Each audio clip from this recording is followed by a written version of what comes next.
Once upon a time, there lived a young woman named Muthoni who was known for her grace, kindness, and had unshakable faith in the gods of the land. One day, a mysterious and captivating stranger arrived in the village.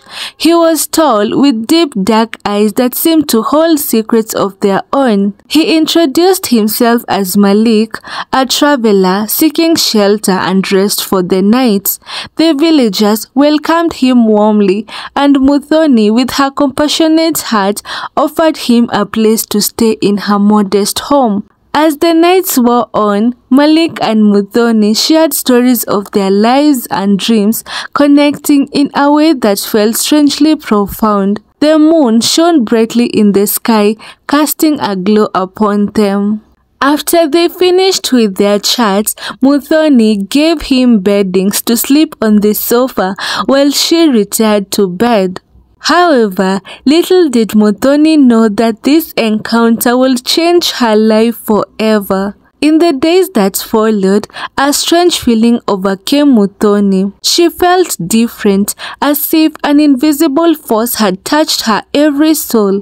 Despite her confusion, she carried on with her daily routines, working diligently in the farm of Mr. Kinoti and attending to her household chores. However, the people she used to work with in the farms got suspicious of Muthoni's sickness. You see, Muthoni started to vomit constantly while they were farming, and she would complain to them about her headaches and fever. The villagers that worked in the farm with Muthoni started to meet secretly, discussing their suspicions about Muthoni's pregnancy and how Malik, the strange visitor, would probably be responsible for her pregnancy because of the night he spent at her house. Suspicion and whisper began to spread throughout the village, questioning the purity of Muthoni's condition. Soon, the news reached the ears of the village chief, who had the villagers and Muthoni summoned. Muthoni, people are saying that you are pregnant despite you not being married, the chief said. You know that this village is governed by a strict cultural norm where women are expected to remain pure and not have any association with men before marriage. And you know the consequences of breaking this rule, Muthoni, don't you? Yes, I know about this, chief, Muthoni replied in a soft voice. Your belly speaks for itself that you are pregnant, so tell us, who is the father to your baby? The chief asked in an angry tone. Immediately, Muthoni started crying while explaining that she had never ever let any man into her womanhood. How can a pregnant woman claim to be a virgin? Don't take us for fools, young one. Spill the beans. Come on, spill the beans. Who got you pregnant? Asked Mweni, one of the villagers. Tell us, Muthoni, tell us, did you sleep with the visitor Malik, who spent that night at your house? Asked Wanjiko in a frustrating voice. Muthoni tried and begged them to believe her, but they could not. The chief had no other option than to command the guards to put Muthoni in a dungeon until the day she finally confesses the truth. Inside the dungeon, Muthoni endured unimaginable hardship. The cold, damp, and crumbled condition took a toll on her physical and mental well-being. She was denied proper food and lived in darkness, her spirit slowly waning with each passing day. Muthoni cried to the gods of the land, asking them why they had abandoned her and why she was pregnant despite having no association with any man. Finally, the gods heard her prayers and sent a seer called Lady Nyanya to the chief's place. The seer explained to the chief that Muthoni was innocent and that the baby she was carrying was a divine gift from the gods. She also confirmed to them that the baby will save them all in the future. However, the chief did not believe her. Lady Nyanya had no other option than to beg the chief to see Muthoni. She advised and begged Muthoni to take an oath of truth or death. This oath involved drinking a magic potion which spared the life of a person who told the truth but killed people who lied.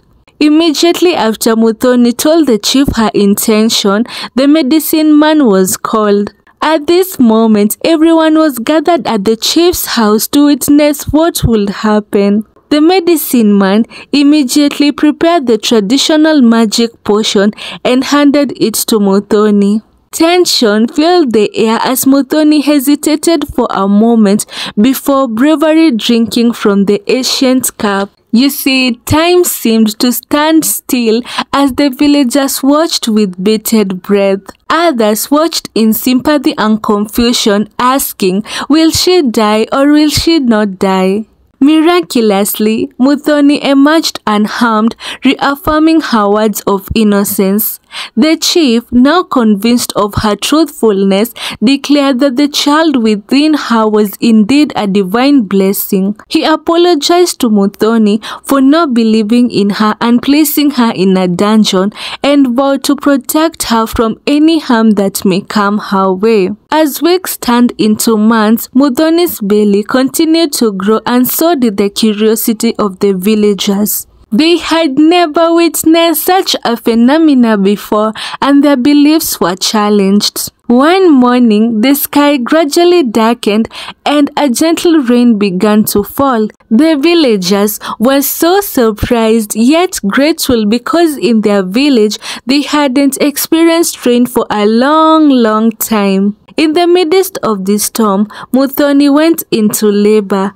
The villagers rallied around her, offering prayers and support. As the hours passed, the suspense was unbearable, but suddenly they heard a cry of a baby coming from Muthoni's heart. Muthoni had given birth to a healthy and radiant baby girl. The child's eyes sparkled with an otherworldly light, and the villagers knew that she was indeed a divine being. Ululations filled the air as the villagers rejoiced, realizing that indeed miracles were possible in their humble village. Muthoni named her baby Amani, for she knew that her daughter would bring hope to people. As years passed, Amani grew up in the village with a remarkable gift bestowed upon her by the gods.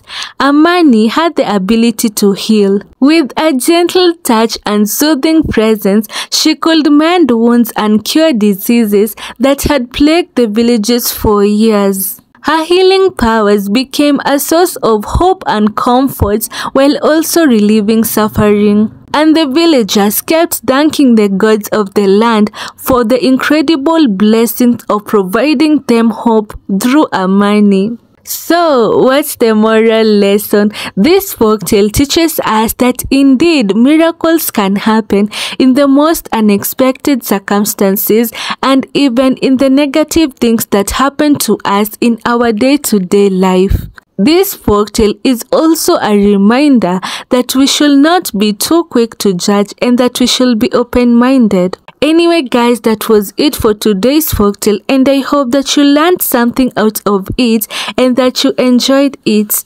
I hope to see you guys in my next video. Kwaheri.